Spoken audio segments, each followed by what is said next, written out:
এদিকে আইএসপিআর মঙ্গলবার দুপুর 12টা পর্যন্ত 31 জনের মৃত্যুর তথ্য নিশ্চিত করেছে।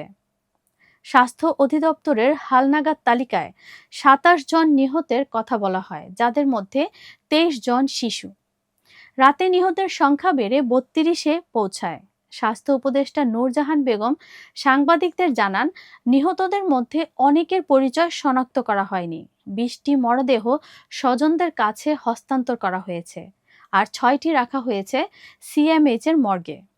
নিহত বৈমানিক ফ্লাইট লেফটেন্যান্ট তৌকির ইসলামের মরদেহ রাজশাহীতে দাফন করা হয়েছে। আইএসপিআর এর তালিকা অনুযায়ী এই ঘটনায় মোট আহত হয়েছেন 165 জন। তাদের মধ্যে কুয়েত বাংলাদেশ মৈত্রী হাসপাতালে 8 জন, বার্ন ইনস্টিটিউটে 46 জন, ঢাকা মেডিকেলে 3 জন, সিএমএইচে 28 জন, লুবনা জেনারেল হাসপাতালে 13 জন, উত্তরা আধুনিক হাসপাতালে 60 জন, উত্তরা ক্রিসেন্ট হাসপাতালে 1 জন, শহীদ মনসুর আলী মেডিকেল কলেজ হাসপাতালে 1 জন, ইউনাইটেড হাসপাতালে 2 জন এবং কুর্মিটোলা জেনারেল হাসপাতালে 3 জন চিকিৎসাধীন রয়েছেন।